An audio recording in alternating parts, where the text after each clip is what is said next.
Welcome to Pat O'Keefe's World of Curiosities, a podcast where we talk about all things mystical, magical, and mysterious. Our guest tonight is Victoria Jaye. She is an author, researcher, and podcaster in the paranormal horror analysis spheres.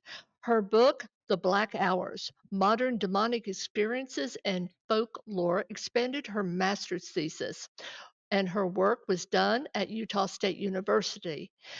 Victoria's podcast, Demon Folklorist, can be found on Spreaker and on several other podcasting platforms where she talks demons, folklore, and horror movies. Her research interests are demonic narratives, experiences, phenomena, and media. Victoria also analyzes horror movies for her column, The Novelty Shop, on Morbidly Beautiful. She is currently expanding her research into classifying other types of negative supernatural experiences. Welcome, Victoria, to the world of curiosities. Thanks for having me. I'm happy to be here. We're thrilled to have you. Now, I will tell you, the first question I usually ask, we all have a path. Sometimes it's a spiritual path, and we become fascinated with topics based on experiences that we have had in the past, especially in our youth. When I was listening to some of your podcasts on your podcast on Spreaker, one of the things that piqued my attention is that you had what you at least thought was a possession experience at the age of 19. Tell us about that and also how this inspired you, if you will, to walk the path that you now walk, which is a world of curiosities about demons. So, I had gone through multiple heartbreaks at 19, and unfortunately, it led me to a very dark headspace. And I believe that something took advantage of that it was looking for a way in. In all other ways, like I was still very new to the occult world. I had no idea what I was talking about with anything. I was still very young. And there was no other way for it to get in except through that dark headspace and being so heartbroken. And then I started having nightmares, really horrible ones about demons. And then I stopped being able to sleep. And food, I started throwing it up. And I just, because of that lack of sleep, I just got worse and worse and worse and much more delusional. And eventually it led to me being put into an institution because I had walked outside without proper clothing. I was wearing pajamas and I had been picked up first by the police and then taken to the hospital once they realized it was more of a mental health issue. And now this could easily just, I personally think it's easier to be like, oh, well, I had a mental break, like, and I've healed from that. But there was a lot of other stuff going on. Like my mother, my sister, and my father, who is about as psychic as mud. My mom and sister are much more psychic, and so am I. They all experienced phenomena leading up to that event. And there were just things that couldn't be easily explained by a psychotic break. Although I do have an anxiety disorder, and that was a part of it, just not being able to deal with the stress of what was happening. So I always tell people if you think that you have a demon or something of a malevolent nature, always take care of your mental health first, because that's the first thing that's going to suffer. But yeah, it took a while for me to heal from that. It took me at least 2 years fully. And that's not a timeline for anyone to go by. Everyone's healing is different. But that's how long it took me to fully move on from what had happened. But I used that when I was going to Utah State and I was getting my master's. I had originally wanted to go into horror movies and fairy tales because there is a connection between them. But then I wrote the paper and I was like, I don't care about this anymore. What else do I know about? And I had done a lot of extensive research on demons because of my experience. And I was like, oh, I wonder if anyone has done anything with demons in folklore. And it turns out not very much had been done. And what I was most interested was figuring out what can they do and what can't they do. And over time, the patterns sort of revealed themselves to me because I classified it by sight, sound, smell, and feeling. And that I used that to be able to identify what was a demon and what wasn't. And that's what I mainly do now. But I've also looked into other types of phenomena because I'm trying to find what are the differences and what are the similarities, and how do we understand these things within the paranormal? Because there is a lot of confusion, especially when we have shows that are like, it's always a demon. And it's like, no, they're actually very rare. But when you are dealing with a demon, there's no mistaking it.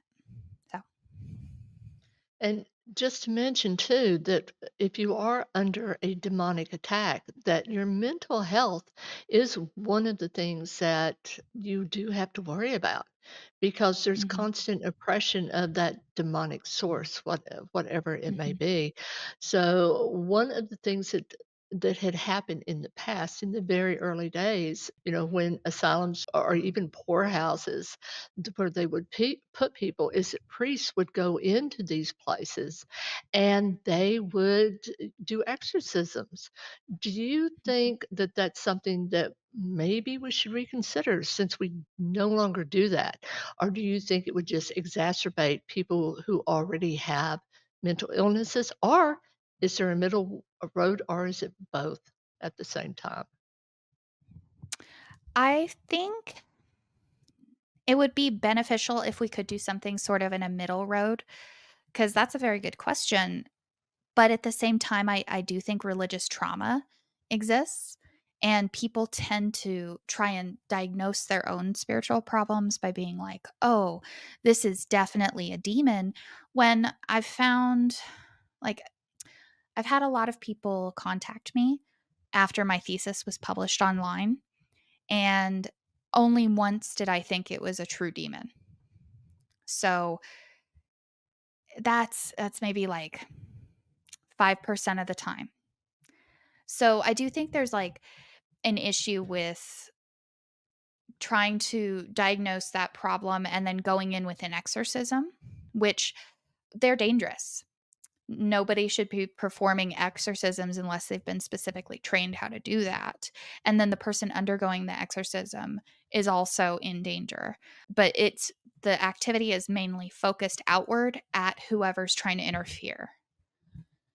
But at the same time, I do think there are times in mental health, and actually, did you meet Ari Spence at the symposium? I had my little granddaughter who appeared on my doorstep like magic at the last moment. So I wasn't able to stay. Instead, I took her to the Gettysburg battlefield. So unfortunately, no. But please tell me about this obviously intelligent and interesting person. Mhm. So Ari's research focuses on how demonic possession at times is actually a manifestation of inner turmoil and trauma coming outward because the mind is so powerful. And really, like, you would think, like, I sought her out specifically. I also sought you out specifically because I wanted to tell you how much I loved your book, because I wanted to talk to her about her work in demonology, because we're actually pretty rare when it comes to these sort of events. Like, not everyone wants somebody who works in demonology. But I was like, oh, yeah, tell me about what you're working on. And at first, she had sort of been like, "Oh, well, I kinda disagree about this," but then I had explained deeper about my research, and truly, I think our research complements each other, because there are times that it is not a demon. There are times that the mind is so powerful that it can create phenomena. We've seen that in poltergeist and PK energy. So, I don't think it's like me versus her or anything like that. We're all just trying to understand the paranormal. But yeah. Well, when you said it was serious business, it is. And I know that Hollywood dramatizes it like in The Exorcist, but there are truisms to how in that particular movie it was actually portrayed. I mean, because someone during an exorcism can show all of the things that they show during the exorcism. even Mhm. the raising of the skin and the words that are written on the skin. So, Mhm. yes, the mind is extremely powerful, but speaking from someone, and we talked earlier about, not wanting to connect, but having had connected unwillingly with a negative energy that we would call a demon, there is that energy. Although I do agree with you, I think it's absolutely I don't even watch these shows, and I'm sorry, guys. I'm sorry. I don't There's either. very few. Yeah, the second time somebody raises their hand and says, "It's a demon," I Mhm. promise you, I have been doing this work, in the paranormal, in mediumships, and the psychic realms for eons, and it's a handful of times that I have encountered what we would call demonic energy. Now, I encounter, and I think most people do, just mean people in spirit, Mhm. right? For some reason, a lot of people think that we get whitewashed whenever we cross over, but to the other side, but we are still the same people, and there are people who would rather stay here and create havoc than deal with the karmic, retribution of their lifetime, and simply Mhm. stay and cause grief to people. I want to mention too, there's a very famous case of exorcism that I'm sure most of us have heard of, and that is Annalise Michel, and she was Mhm. a French girl, and the Catholic exorcism rites, I think that she went through 67 exorcisms, and eventually she did pass away. She had been diagnosed with epileptic psychosis. So again, that whole idea of the mind coming into play. So, and for anybody that is interested, if you want to hear something that is truly bone chilling, listen to the tapes of that particular or one of the particular exorcisms with her, because it is frightening. I mean, her whole voice, there is no way this voice can be coming from a small woman. It's Mhm. and the words that are being used and the inflection, and even though she's speaking a different language, it's terrifying. It resonates at a spiritual level. So what we asked, or I asked this earlier, and I said, I I think you should be a spiritual warrior. And you said, I think I already am. And I think you are too. I think you're one of the things that you're doing is you're informing people, right? Mhm. And working on this beautiful classification. So you told us that the reason you came up with this is you looked around and there really wasn't anything like it. But Mhm. let's break this down. By the way, there's a wonderful video on YouTube that features you, and listen to that also, and she speaks on these 3 subjects. So if you're interested in this, please look her video up on YouTube. It is worth the hear, and the listen, and I will bring that up in just a little bit so you can see it. But Victoria, your classification, I know it's dealing with negative energies.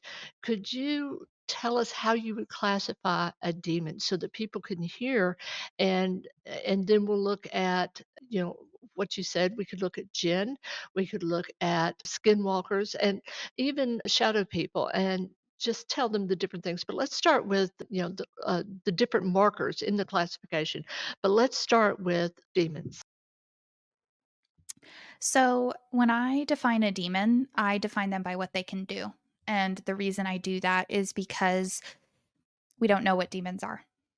We have our interpretations, we have religion to give us an interpretation sometimes. In other cases, it doesn't always add up. Like, I, for instance, don't believe that all demons are angels. I think some of them are. But how that process works, I'm not really sure. And no, I'm not exactly a demonologist. I call myself a demon folklorist because I look at the folklore and the stories, and I don't do what demonologists do. I don't go into these places. I'm a little too psychically sensitive to be able to be much help. Um, and I don't look at old languages or documents trying to do research on the demonic in past ages. So I focus on the present. And that's why I added the word modern in my title of my book, because I was looking really at the past, I want to say 50 years or so. But the system shows me what is difficult. Like, it's really hard to put all of that research into like a smaller sentence, but I'll do the best I can. So really what I did is that I had all of these stories and I was like, okay, how do I divide what is happening in this instance between what's happening in this instance, right? And it's because of what is happening, the specific phenomena, the what is being manifested by the demon in the different phases. I did encroachment, infestation, and oppression phenomena to start with. Those are the three things that interest me the most. I also, for my book, did a possession classification system because I know people are interested in that and what that looks like. But I sort of like separated them out, and it's like, okay, in this instance, even though it's all the same event, it's like, okay, there's levitation over here. Okay, this is going to go here. And in the same event, there could be somebody being thrown against the wall. Or what else did they do? A humongous temperature drop because they're sucking all of the energy out of the room just to manifest. So I just sorted them all out and I was able to come across like it came into sight, sound, smell, and feeling. Because every other feeling that you can think of, when I was first doing this research and I had gone to an academic conference with it, people were asking me, what about balance? What about, but I think that all can be sorted into feeling.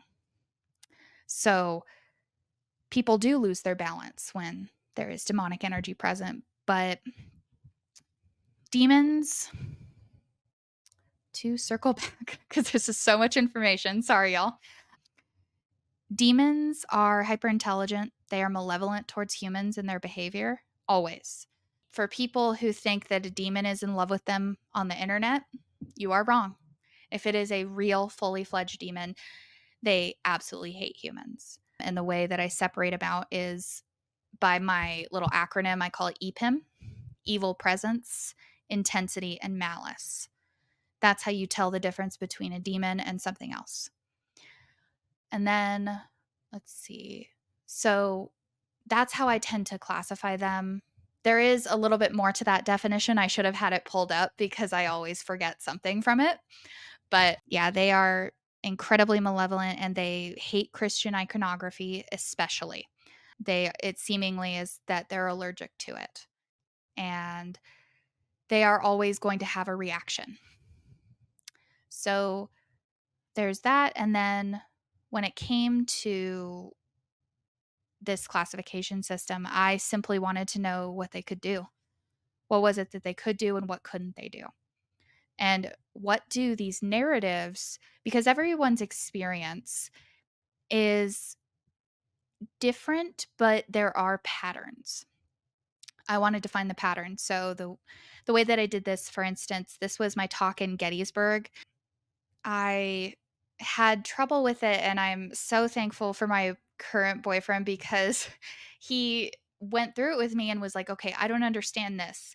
Could you explain this part more?"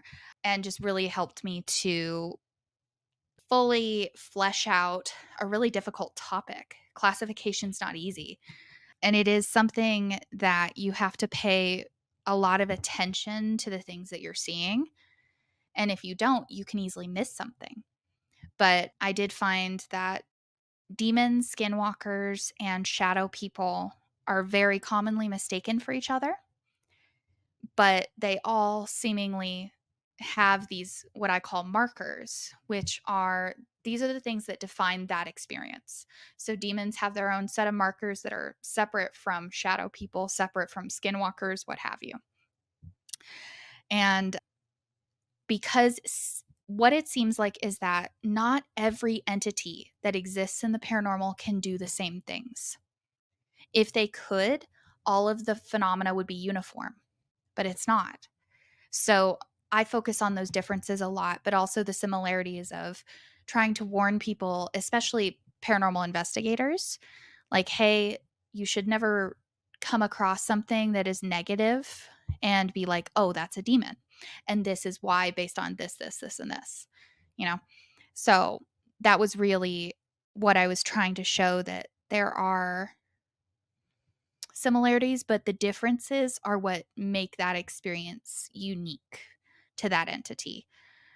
So You told us why you decided to write the book, but other than, this classification, I mean, what could readers expect from the book? there is going to be some background information. That's what I start off with, because it's such a big topic that you really can't just like jump in. You have to establish the history of demons. I looked at the Abrahamic religions because when people think of demons, that's generally what they're thinking about, especially in like the Catholic sense. And demons definitely do exist in other cultures, but it seems like the thinking is very slightly different. And looking at demons in other cultures does interest me, but it's not what I'm working on at the moment. I have to do things one at a time, otherwise I'll get nothing done. So I looked at Abrahamic religions. I defined what I believe a demon is as far as the phenomena and what they can do versus what they can't. Talked about how sometimes there are magic practitioners who use the word demon, but I don't believe that they're talking about the same thing as me. And that is something that comes up in occult spaces where really it seems like people mean the word daemon, which is where the word demon came from, which is a spirit of great power. If they're willing to help a human, they're not a demon, at least not in the way that I define them. But that usage is still there. And it's kind of like I was talking to Vanessa Vasilico on her podcast about it. And she was like, kind of like how like some people want to reclaim the swastika from Nazis. And it's like, yeah, that's exactly kind of what it's like. Not to demonize anybody in the magical community, because I personally think that like witches, pagans, they're all wonderful people. But the metaphor is good because even though the swastika once meant something different than what it means now, it now means that almost exclusively. We can't really separate the two anymore. Somebody sees a swastika, they're going to think Nazi. So, unfortunately, demon also has that connotation. So, I think using it isn't really the best practice, but I also understand why it's being used. So, I wanted to put that in there just so that there was no confusion. What else? Oh, talking about paranormal TV and horror movies and how that's affected the landscape of demonology. And there is a lot of interest. Since my thesis was published in 2021, I didn't really find it very hard to break into paranormal spaces because it is something, it's a buzzword, comes up a lot, and people want to know what the truth is. So there was that. And then I went into, in each chapter, what are the markers for demons when it comes to sight, sound, smell, and feeling. Oh, gonna knock something over. And then on top of that, the system itself. So I'll have a piece of phenomena like, let's see, someone being thrown across the room, right? It will have several examples, or at least one example, where this has happened and manifested. And right now, my book is going through a re edit because unfortunately my publisher went under. So I'm republishing it, and I wanted to fix it so it was less of like a laundry list of like, oh, this happened, and more readable. I also wanted to include illustrations from my wonderful illustrator, Chris Maxwell, who did my cover. I wanted him to bring to life some of this horrific phenomena so that people could see what this could possibly look like. Such as one of the ones that comes to mind is hybrid creatures. They will sometimes project an image of something that's not quite human and not quite animal, but something in between to terrify you. Well, you had mentioned, and I've got a question. You had mentioned skinwalkers, as one of the ones that people get confused. Can a skinwalker be in the dream state? Can that happen in the dream state? And let me mention why. This was very strange. I knew a person, and she was very sweet and very religious. I mean, spiritual, And there was a woman that she didn't like because the first woman that was very spiritual was a very hard worker, and the second one was not and happened to be her employee. Mhm, And one day, this woman, the woman who was the boss, told me, she said, I have dreams and I know what my totem animal is. And I said, please tell me. And she said, it's a white It's a big white dog. It's a big white dog. I said, "Really?" And she said, "Yes." I said, "Okay." Well, one day her employee and I had happened to be in the same space, and she said, "Pat, I am having the worst nightmares." And I said, "Do tell." And because I always have an interest for this. And she said, "I keep dreaming that this big white wolf is running after me."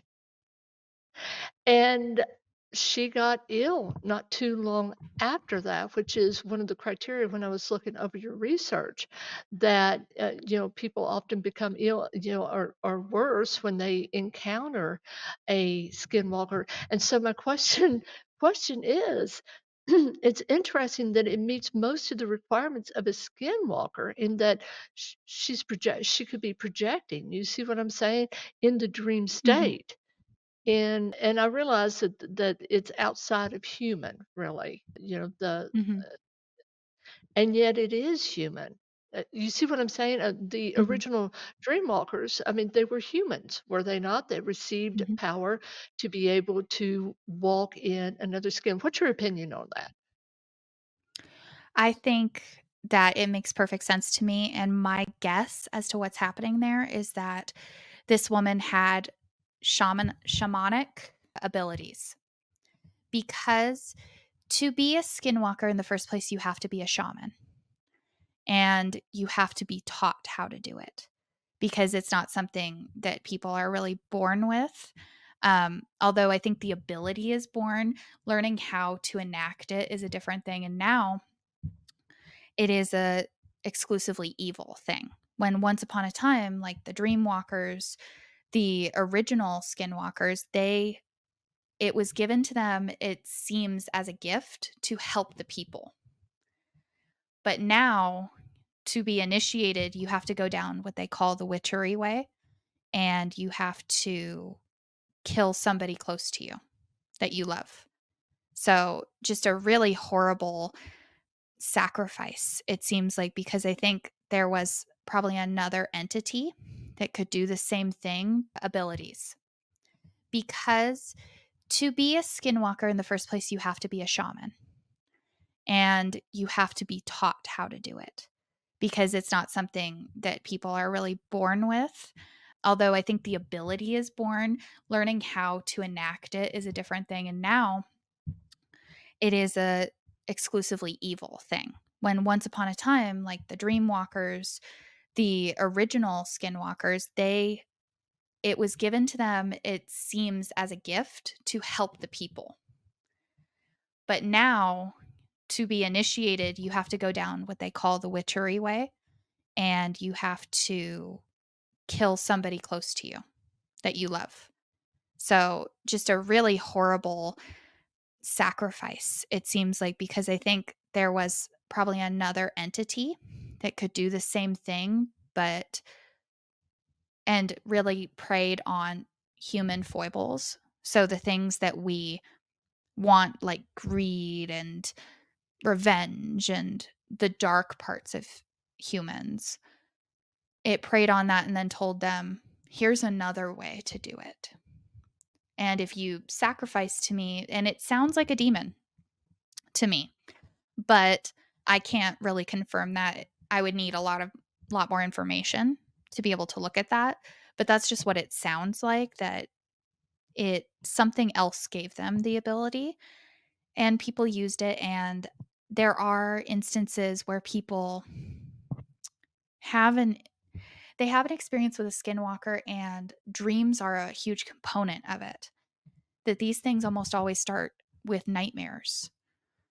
So I think that that place that they're walking in when they're not in their physical bodies is the astral. It is the dream state. I think that when we're released from the things that keep us bound, like our consciousness and awareness and not wanting to harm another person, when we're released from that in the dream state, I think that maybe we unleash the beast within us, if that makes sense.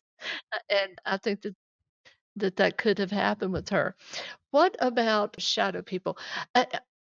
Well, before we leave demons, what was the most fascinating thing that you feel you learned about demons as you were doing your research?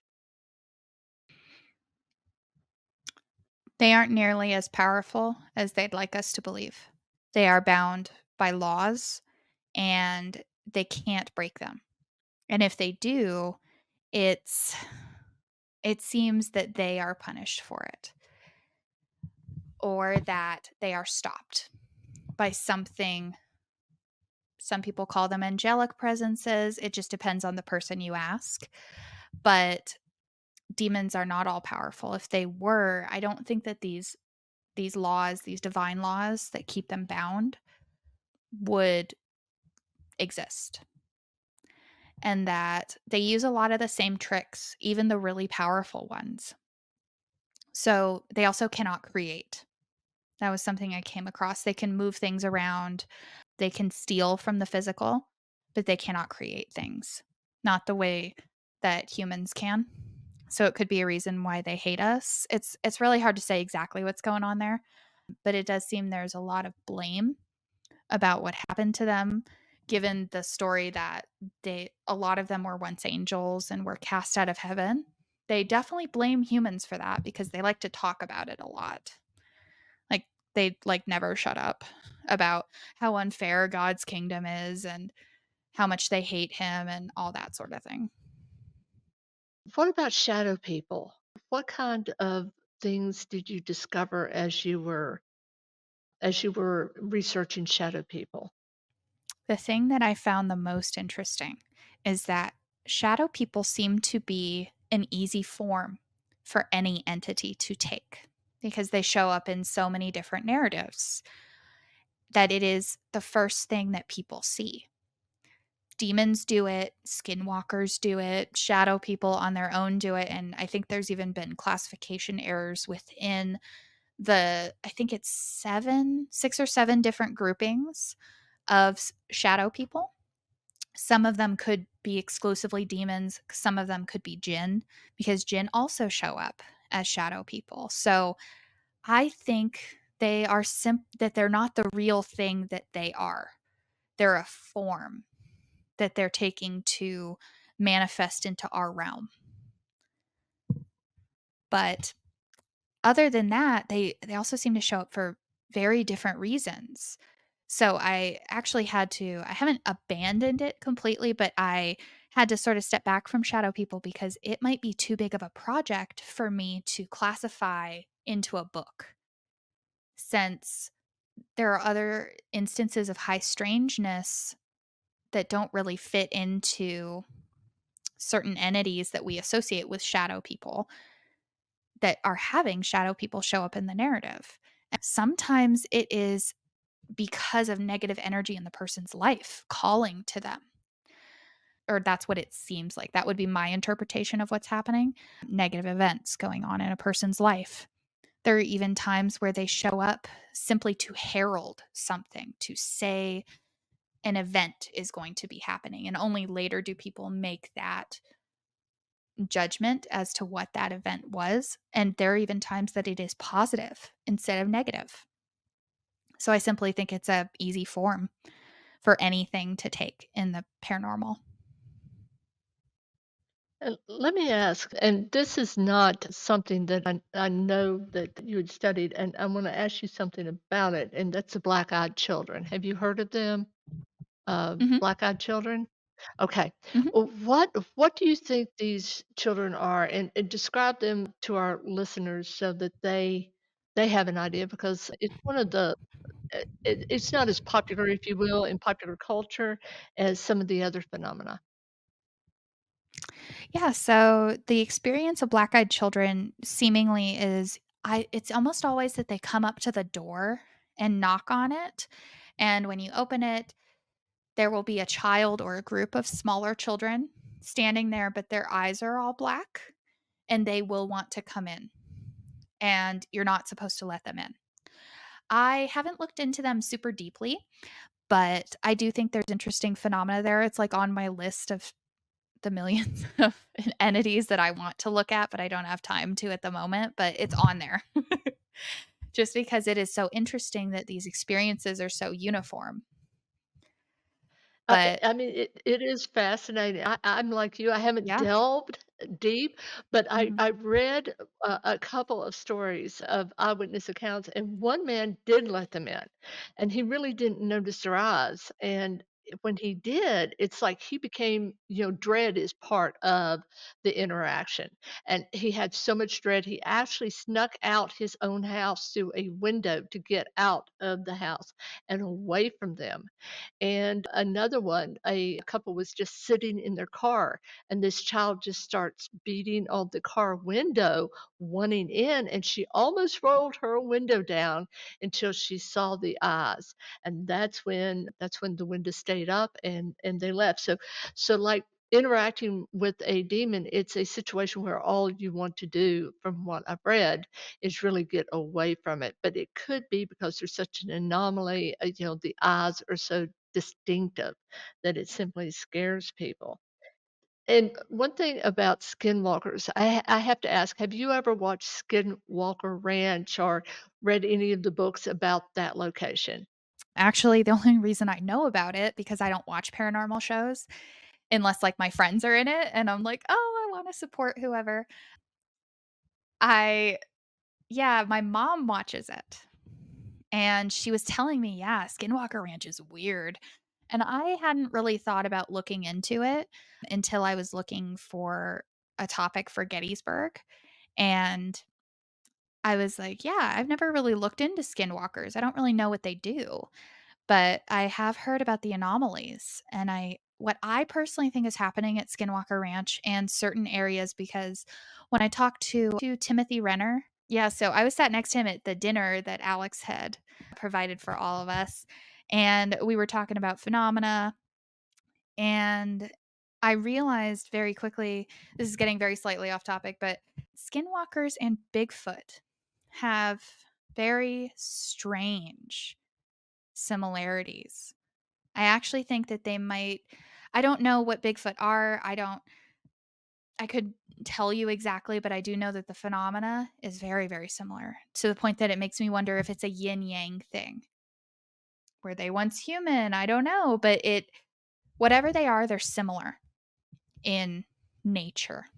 They exist in the liminal of physical and spiritual. But I think what Skinwalker Ranch is, and something he alerted me to, is that there are parts of the US in like UFO flaps, places where high strangeness is very, very prevalent. And he was telling me about Gettysburg, and I'm like, and then Josie Bluegrass was talking about how it's one of the biggest quartz deposits in the US. And I didn't know that. And I'm like, are these in places where there's a lot of quartz? Because quartz, I'm sure you know, amplifies energy. So maybe it just makes whatever's in that area heightened. And then Skinwalker Ranch, I think, is a portal field. I think it is a place where the veil is very, very thin and portals are being used by all sorts of interdimensional creatures and entities. The oddities, the things that are seemingly from left field. I like to focus on what exactly is going on in that moment, as far as like, why did this one piece of phenomena only happen in this one narrative? Why do we not see it again? But what is great about the efficacy of my research is that eventually I will see it in another narrative. So I think that's probably like what interests me the most, that it seems, even though like we all know as researchers that we are not always going to get it right. I fully admit when I'm wrong about something or my mind has become changed based on new information, because anybody who's sitting here being like, I am an expert in the paranormal, it's like, are you though? Like, are any of us? We're all doing the best we can with the senses that we have, limited or expanded, to understand something that we, by definition, maybe cannot understand fully, but we do the best we can, right? So there is that big, like, in the paranormal, like, is anybody an expert? I think that we have our research and we're gonna try to do the best we can, but I accept that my research might be flawed fundamentally, because new research may come at any time to go, "Oh, this is actually not the best way to do this." But it is pretty cool though so far that I haven't seen the flaws just yet. Doesn't mean they're not there, but that my research seems to prove that there are very noticeable patterned differences in all of these entities. But there are also similarities, so we can start to make connections that we possibly didn't understand before. Like, I didn't know that Bigfoot and skinwalkers were similar. That sounds insane, right? Like, if you just say it without the actual research. But I'm sitting here talking to a Bigfoot researcher, and I'm like, you know what that sounds like? Because I had just done that research. So those are the things I think that are the most surprising, that it's all probably very connected and it's also not at times as well. So I'm looking to figure out what those connections are, and what are the similarities, what are the differences, what can we further understand. So I think that's what my research, that's the most surprising things, just how connected things are. I thought they were all different.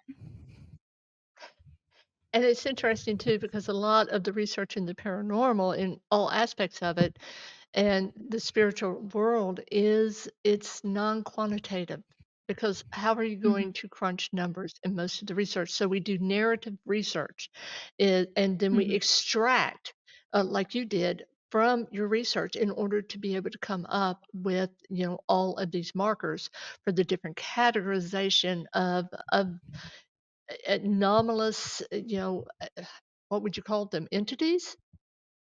mhm. And let me ask you before we leave, because I would like to touch, since you're a folklorist, touch on witches and this really nasty reputation that they have gotten over the eons. Do you think it's deserved? Not at all. Every single witch I have ever met, and this the problem is, like, I happen to love witches. I think they're great. I think some of them are a lot more in the spirit of what we think a Christian should be like than a lot of Christians. I've actually seen Christians turn their backs on people who needed help, while witches were more than willing to get involved, especially with spiritual problems. So I happen to have a special love for witches, but that doesn't mean that every single witch is doing magic that is perfectly, what's the word I'm looking for? That isn't harmful. There are some witches who do harmful magic, but overarchingly, the narrative that all witches are evil and all of this is so wrong, that if you talk to them for 5 seconds, you realize that they're some of the warmest people. So I don't think that they should have that reputation at all, and that a lot of it is based around fear that actually came from upper clergymen who we're simply afraid, I think, of these people, mostly women, but not always, taking their power away from them because they might be able to persuade people that, oh, well, my healing is going to be greater than that of the church or what have you, whatever type of folk magic or cunning folk or any of that. Well, unfortunately, it's been a fascinating conversation. I hope to have you back on at some point. I do want to share with folks your Spreaker page, just so they'll know where to find you on Spreaker. And here we are with that lovely smile and demon folklorist, and you can see some of the topics here, skinwalkers, Appalachian, this is one of my favorites, Appalachian folk lore and magic. We got media's demons. How do you pronounce it? Debuckum? Debuckum? Dibbuck? Dibukim. Dibbuckum? Dibbukim psychics and women. So she's got quite a wide range of topics. So if you'd like to go and catch her there, and we've talked about her book. And what, Victoria, do you have coming up that you would like to mention to our audience? At the moment, let's see. I have a few different things coming up. I kind of overloaded myself this end of the year. I have a Winters Author Festival I'm going to in Pine Bluffs because I live in Cheyenne, Wyoming. And it's like a little town, like 40 minutes away, because I work out at the branches. And then I have Darkness Con coming up in Denver. So if anybody is in Denver and they want to come say hi, I definitely encourage that because I think it'll be fun. It's like a horror movie convention, and they do have like a paranormal track. Richard Estep is going to be there, Aaron Taylor, all sorts of fun people. So definitely check that out. I'm working on republishing my book. And then I have Haunted America. I'll be presenting for the first time next year, and then you'll be there too. So that'll be a lot of fun. If you haven't presented there yet, it really is, and the people are so wonderful. Alex Matsuo is going to be there, who does the Awesome. Paranormal Research Symposium, and I know that you've written a paper also for the symposium's journal, which is supposed to be out, Mhm. I think, in January. So I think we're Oh, both yeah, that's right. excited about that, to see that come out. And so I'd like to thank our guest tonight for being with us, Victoria Jaye. I'd like to thank the audience for being here. Without you, well, it'd be a lonely place. So tune in next time for Pat O'Keefe's World of Curiosities. And until then, stay curious.